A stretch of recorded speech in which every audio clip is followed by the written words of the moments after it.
all know the problems: medication errors and counterfeit drugs.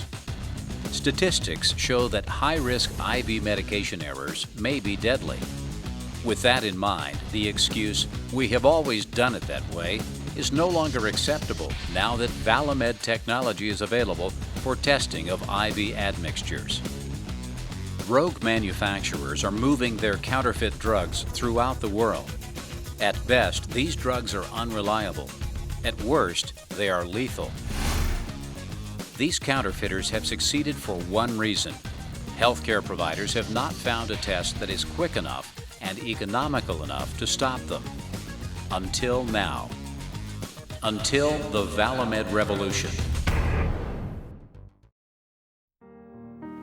Well, we're very excited to offer women the latest technology with our digital mammography, and we would not have been able to offer this without the generous support of our benefactors.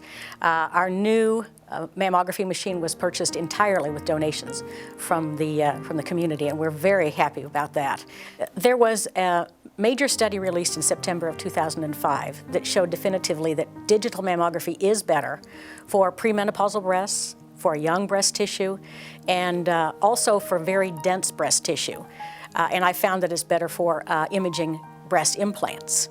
And the fact that we have this technology now for all of that is very important. So they know that what their breast tissue looks like. If they have dense breast tissue, they're feeling something here, I can say, this is what it is. This is what you're feeling. And so when they do their own self-breast exams, they have a better idea of what it is that they're feeling for, what they are looking for, and I feel that they're better informed. They can take better care of their own health. Whatever the need, they're all going to be different. But the Women's Center is going to provide all the answers that they need to know. It's just a wonderful setting. You feel comfortable when you come there. They make you feel at ease, and there's just no pressure. It's just a comfortable place to go to find out what you need to do about your own health. She has made it very easy in some ways to help me take care of her. She has decided to take control of some risk factors in her life, and she's changing her life. She's at less risk for cardiac disease, less risk to develop diabetes in the future. She really is a strong character, and Lisa's making my job easy.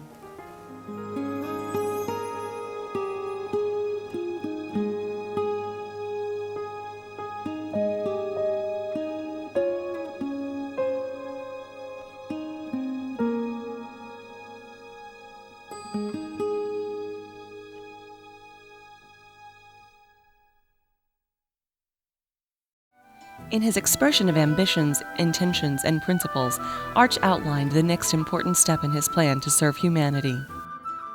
I plan to spend at least 5 years in the study of medicine, and then, without a recess, continue in the study until I've mastered surgery.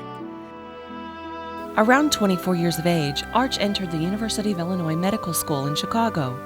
Now a married man, having convinced the lovely Esther to leave base in Wyoming and join him in the big city, Arch worked harder than ever to raise the funds necessary to finish medical school, which he did 6 years later in 1930.